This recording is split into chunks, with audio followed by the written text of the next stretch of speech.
Welcome back to Clean News MP. चलिए देखते हैं मध्य प्रदेश की 25 फटाफट बड़ी खबरों को। इससे पहले आप न्यूज को कहां से देख रहे हैं हमें कमेंट में जरूर बताएं।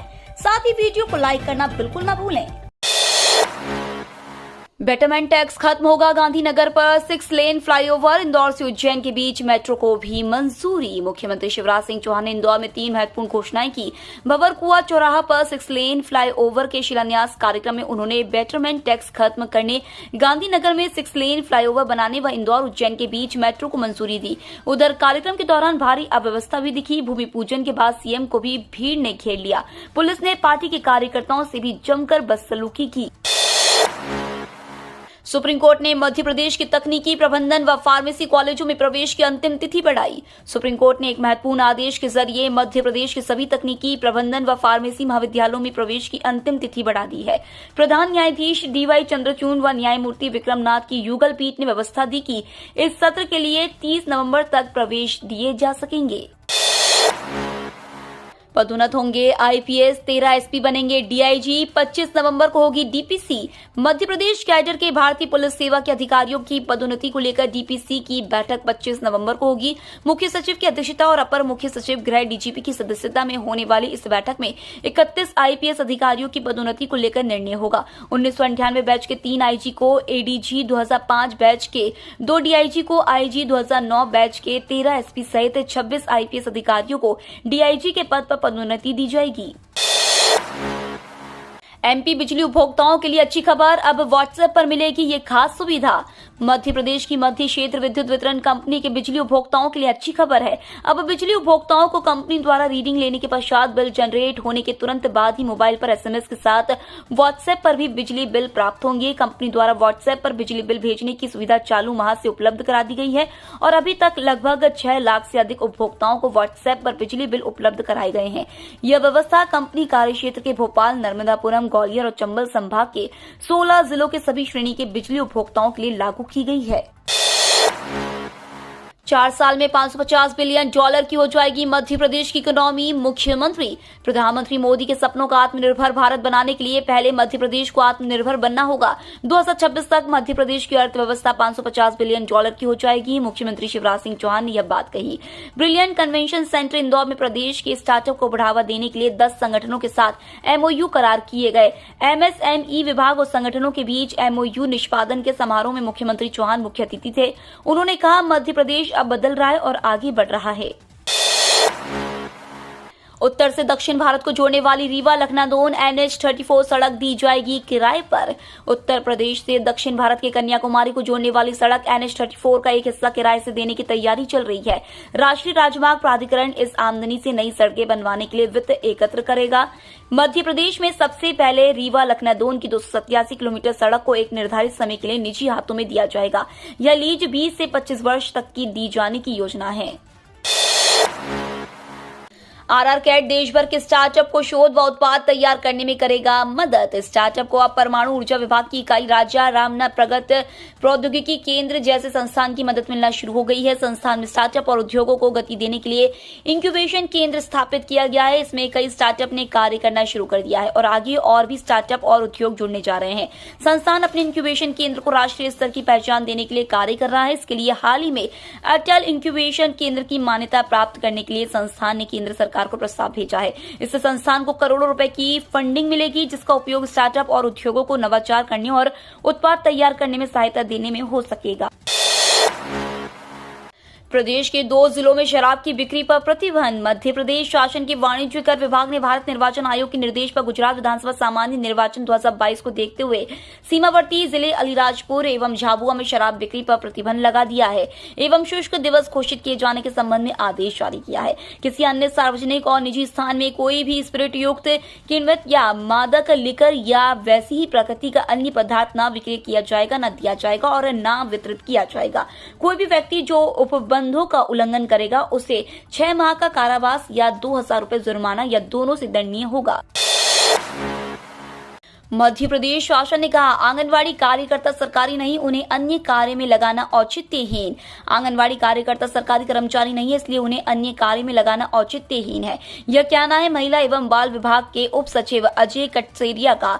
उन्होंने आंगनवाड़ी कार्यकर्ता और सहायिकाओं की ड्यूटी चुनाव में नहीं लगाने को लेकर मध्य प्रदेश के मुख्य निर्वाचन पदाधिकारी को पत्र लिखा है, जिसमें यह बात कही गई है। उनका तर्क है कि आंगनवाड़ी कार्यकर्ता और सहायिकाओं का पद मानदेय सेवी है, उन्हें चुनाव कार्य के लिए मानदेय भी नहीं दिया जाता है। आंगनवाड़ी कार्यकर्ता और सहायिकाओं की ड्यूटी चुनाव कार्य में बूथ लेवल अधिकारी के तौर पर लगाई जा रही है। साइंस कॉलेज के नव प्रवेशित छात्र छात्राओं ने जाना नए पाठ्यक्रम व परीक्षा पद्धति। शासकीय ई राघवेंद्र राव पीजी विज्ञान महाविद्यालय में बुधवार को छात्र छात्राओं के लिए प्रेरण कार्यक्रम हुआ, जिसमें प्राचार्य डॉक्टर ज्योति रानी सिंह एवं प्राध्यापकों ने विद्यार्थियों को नए पाठ्यक्रम, परीक्षा पद्धति एवं प्रमोशन नियमों से अवगत कराया। राष्ट्रीय शिक्षा नीति पर भी ध्यान केंद्रित कराया गया। प्रेरण कार्यक्रम में महाविद्यालय के छात्र छात्राओं को नई शिक्षा नीति 2020 के विभिन्न पहलुओं से महाविद्यालय के प्राचार्य डॉक्टर ज्योति रानी सिंह ने अवगत कराया। कैट में विद्यार्थियों की संख्या बढ़ने से इंदौर के कई विद्यार्थियों को परीक्षा देने अन्य शहरों में जाना पड़ेगा। 27 नवंबर को इंदौर सहित देश भर के करीब 150 केंद्रों पर भारतीय प्रबंध संस्थान में प्रवेश के लिए कॉमन एडमिशन टेस्ट का आयोजन होगा। शहर में करीब 5 केंद्रों पर परीक्षा होगी। इस वर्ष कैट में शामिल होने प्रतिभागियों की संख्या में बढ़ोतरी हुई है। देश भर से करीब 2,55,000 विद्यार्थी शामिल होंगे, जबकि पिछले साल करीब 2,25,000 विद्यार्थी शामिल हुए थे। इंदौर से हर वर्ष करीब 3,500 विद्यार्थी परीक्षा देते रहे हैं। इसके बाद 300 विद्यार्थी बढ़ सकते हैं। कैट के लिए जारी हुए प्रवेश पत्र को देखकर कई विद्यार्थी निराश हुए हैं। गणवेश का कपड़ा खरीदने के लिए मिलेगी 50% अग्रिम राशि। प्राथमिक और माध्यमिक कक्षाओं में पढ़ने वाले विद्यार्थियों को गणवेश देने के नए आदेश के अनुसार स्व सहायता समूह गणवेश तैयार कर स्कूलों तक पहुंचाएंगे। अग्रिम राशि भी 2 किश्तों में जारी की जाएगी। पहली किश्त में 50% राशि कपड़ा खरीदने के लिए मिलेगी। कपड़ा खरीदी के बाद दूसरी किश्त की 25% राशि जारी की जाएगी। गणवेश की आपूर्ति होने पर गुणवत्ता जांच कर बची हुई 25% राशि जारी होगी। मध्य प्रदेश में पटवारी के 2,736 पदों पर सीधी भर्ती के लिए नोटिफिकेशन जारी। मध्य प्रदेश में पटवारी के 2,736 पदों पर सीधी भर्ती के लिए व्यापम ने नोटिफिकेशन जारी कर दिया है। मध्य प्रदेश पटवारी भर्ती 2022 व्यापम द्वारा नोटिफिकेशन के अनुसार MPPEB द्वारा 2,736 पदों पर सीधी भर्ती के लिए MPPEB.gov.in द्वारा ऑनलाइन आवेदन आमंत्रित किए जा रहे हैं। जानकारी के लिए आपको बता दें कि मध्य प्रदेश में MP पटवारियों के पदों पर होने वाली भर्ती Madhya Pradesh professional examination board द्वारा परीक्षा का आयोजन ऑनलाइन किया जाता है। बिजली बिल जमा करने में 12 लाख रुपए की हेराफेरी, RTGS पर रोक, जांच के आदेश। रियल टाइम ग्रॉस सेटलमेंट के जरिए फर्जीवाड़ा किए जाने का मामला सामने आने के बाद पूर्व क्षेत्र विद्युत वितरण कंपनी ने जांच शुरू कर दी है। फिलहाल RTGS से भुगतान पर रोक लगा दी गई है। RTGS के जरिए बिल का भुगतान करने वाले उपभोक्ता की बजाय बिल की रकम किसी और उपभोक्ता के नाम पर जमा हो गई। सतना में अब तक 54 मामले उजागर हुए हैं, जिसमें करीब 12 लाख रुपए की हेराफेरी हुई है। ये गड़बड़ी कैसे और कहां से हुई, इसको लेकर कंपनी प्रबंधन भी अब तक अनजान है। कंपनी को अंदेशा है कि बड़े स्तर पर यह धांधली हुई है। इस वजह से कंपनी के सभी क्षेत्रीय वित्त अधिकारी से RTGS के जरिए जमा बिलों का डेटा बुलाया गया है।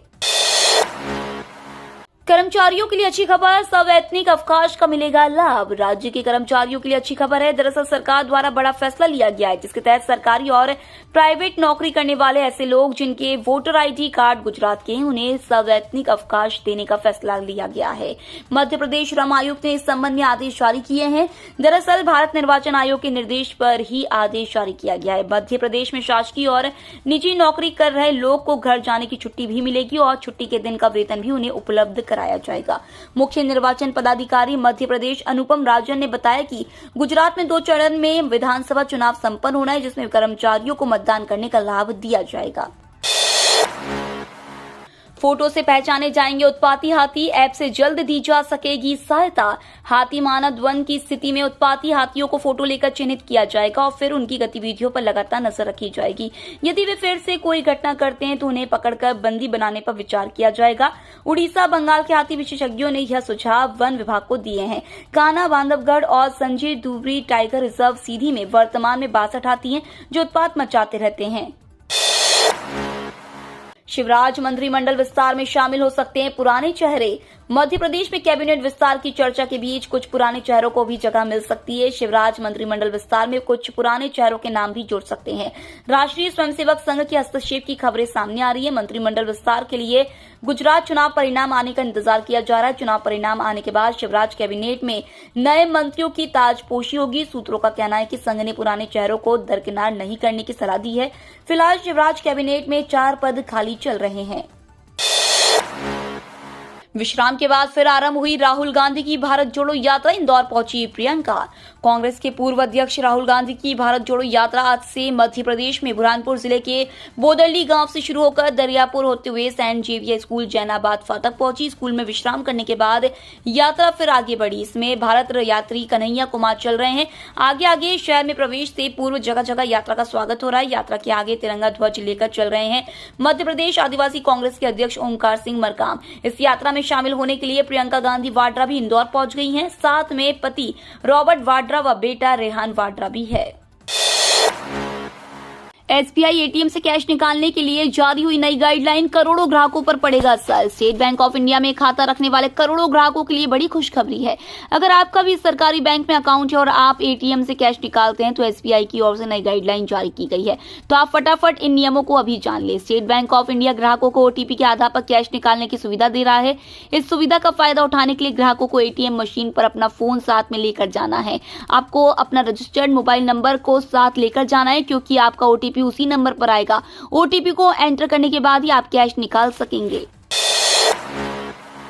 मिलेगी गुड न्यूज। केंद्रीय कर्मचारियों की बेसिक सैलरी बढ़ेगी। 18,000 की जगह होगी 27,000 रुपए। कर्मचारियों के लिए हर 6 महीने में महंगाई भत्ते का रिवीजन होता है, लेकिन 7वें वेतन आयोग के तहत इसमें एक शर्त जोड़ी गई है। शर्त यह है कि जब कर्मचारियों का महंगाई भत्ता 50% को पार करेगा तो इसे बेसिक सैलरी में मर्ज कर दिया जाएगा और महंगाई भत्ते यानी डीए को शून्य कर दिया जाएगा। 50% होने पर महंगाई भत्ते के रूप में कर्मचारियों को जो पैसा मिल रहा होगा उसे बेसिक सैलरी में जोड़ दिया जाएगा और रिवाइज्ड सैलरी भत्ते के पैसे को जोड़कर होगा।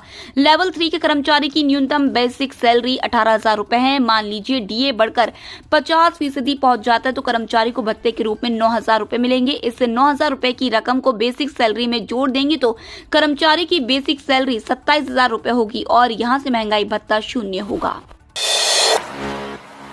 शिखर धवन बनेंगे टीम इंडिया के वनडे कप्तान। टीम इंडिया का न्यूजीलैंड द्वारा अब दूसरे पड़ाव पर पहुंच रहा है। T20 मैचों की इंटरनेशनल सीरीज के बाद अब वनडे की बारी है। इसमें 3 मैच होंगे और इसके लिए शिखर धवन को भारतीय टीम का नया कप्तान बनाया गया है। खास बात यह है कि सीरीज में रोहित शर्मा और विराट कोहली जैसे खिलाड़ी नहीं है।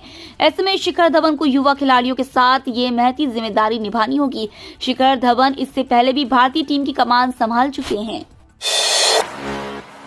ग्वालियर में दुर्घटना के केस में 2 साल तक की सजा का प्राविधान।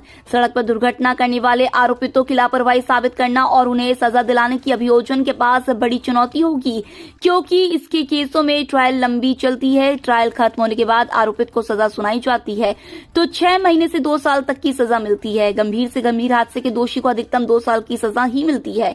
कोर्ट में 3,000 से अधिक केस सड़क दुर्घटनाओं के लंबित है। पूर्व लोक अभियोजक जगदीश शर्मा का कहना है कि दुर्घटना में चालक आरोपित बनता है। असाध्य और जटिल रोगों के इलाज में सर्जरी का भी विकल्प हो सकती है होम्योपैथी। असाध्य और जटिल रोगों के इलाज में जहां सर्जरी एकमात्र विकल्प बचता है, वहां होम्योपैथिक चिकित्सा पद्धति ने मरीजों को फायदा पहुंचाया है। बार बार होने वाली पथरी, piles, fissure, fistula, varicose vein एवं साइनस की परेशानी और स्लिप डिस्क एवं एलर्जी के इलाज में आज के समय में होम्योपैथी सबसे कारगर चिकित्सा प्रणाली है। चांदी का उत्पादन बढ़ा फिर भी आपूर्ति से कम, आगे मजबूती की उम्मीद। चांदी में घटे दामों पर शॉर्ट टर्म के निवेशकों की पूछताछ बढ़ने और बिकवाल पीछे हटने के कारण चांदी में जोरदार तेजी देखने को मिली है। इंदौर में चांदी 650 रुपए उछलकर 60,900 रुपए प्रति किलो पर पहुंच गई। अंतर्राष्ट्रीय बुलियन वायदा मार्केट में सटोरियों की सक्रियता के चलते कामेक्स पर चांदी 19 सेंट उछलकर $21.20 प्रति औंस पर पहुंच गई। इसका भी असर घरेलू बाजार में दिखा गया। वहीं कामेक्स पर सोना $6 टूटकर $1,746 प्रति औंस रह गया। इधर ज्वेलर्स की डिमांड कम होने से सोने में मंदी जारी रही। सोना कैडबरी 50 रुपए घटकर $52,450 प्रति 10 ग्राम रह गया। 5 दिन बाद एमपी में ठंड का दिखेगा अलग रूप, निकाल ले गर्म कपड़े। एमपी में मौसम के तेवर अगले सप्ताह से बदलने वाला है। इसके बाद सर्दी से लोगों को राहत मिलने की उम्मीद कम है। सर्द हवाओं ने सूरज की गर्मी को ठंडा कर दिया है। दिन और रात के तापमान में थोड़ा इजाफा हुआ है। मौसम विभाग ने कहा है कि अभी ज्यादा बदलाव नहीं होगा। ठंडी हवाओं के कारण तापमान सामान्य से ऊपर नहीं पहुंच सका है। हालांकि दिन के तापमान में 0.6 डिग्री सेल्सियस का इजाफा हुआ है। रात के तापमान में भी 1 डिग्री सेल्सियस की बढ़ोतरी हुई है। पूरे प्रदेश में सर्दी का दौर अभी जारी रहेगा। ये तो थी आज की 25 फटाफट बड़ी खबरें। अगर आपको न्यूज पसंद आई हो तो चैनल को सब्सक्राइब करना ना भूले। धन्यवाद।